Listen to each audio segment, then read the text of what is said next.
Well, Twitch, it's no secret you have managed to step in it yet again. And my goodness, you couldn't even have gone 48 hours without really lighting yourselves on fire, but somehow you managed to do it twice in a 3 hour period with this announcement of the guideline changes. Now, plenty of people have covered the rule changes in depth, so I would encourage you to check out people like Asmon Gold, or Moist Critical, Clownfish TV, Jeremy at the Quartering.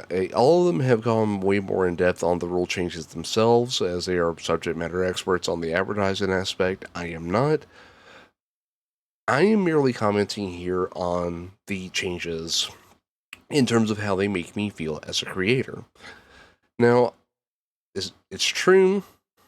I'm a very tiny creator on Twitch. Granted, being affiliated and having an average viewer count that's above the or affiliate count, it puts me in a much higher position than most creators on the platform that are not affiliated and barely get 1 to 2 views at all. But this still affects all of us.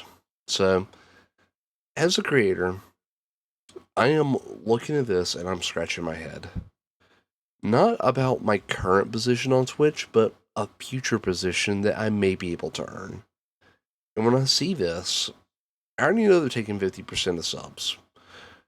The advertisements I do get on my channel, I'm only getting a pittance of. And now, any potential partnerships and sponsorships I might want to get on the platform will be directly impacted. Now, they walked it back, yes. But the problem is their intentions are now well known and out in the public. And once they announce intentions, oh, they follow through with them. It's only a question of when and how much at one time. Because Twitch has a repeated history of doing this. And there's one thing in the terms of service that they used to be part of the affiliate agreement, but now I don't give a crap anymore because they put it in the terms of service. So I've got some choices to make as a content creator. It's the simulcast. Something I didn't really do before just because I didn't see much of a use for it. It was just more straight on my system. But now I'm looking at it and I'm kind of scratching my head like, why are you trying to monopolize every creator on the platform? Because now that is being put in the basic terms of service. It's not just part of the affiliate agreement or the partner agreements. It's something everybody is now being bound to. And I'm looking at that like, why? If they're not getting anything out of it and you're barely getting anything out of it, why do you care? But this tells me one thing: Twitch is hurting for money.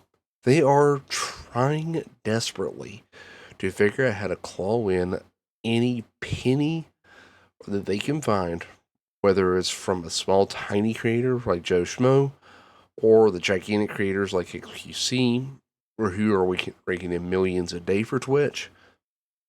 Uh, there is something going on behind the scenes. It's been going on for a long time, but it's clearly not getting better because they keep making dumb moves like this. And so yesterday we released new branded content guidelines that impacted your ability to work with sponsors to increase your income from streaming. These guidelines are bad for you and bad for Twitch, and we are removing them immediately. Let me rephrase that for you, Twitch. They are bad for you, they are bad for us, and you're removing them temporarily until you figure out how to put them in without spooking the people that are breaking in your income. But here's your problem, Twitch. You've already announced your intentions. We know you're going to do this eventually. It's a question of how and when.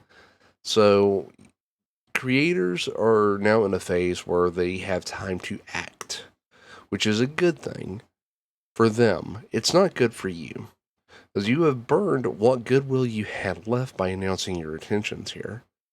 So, fellow Twitch creators, we definitely need to keep speaking up here.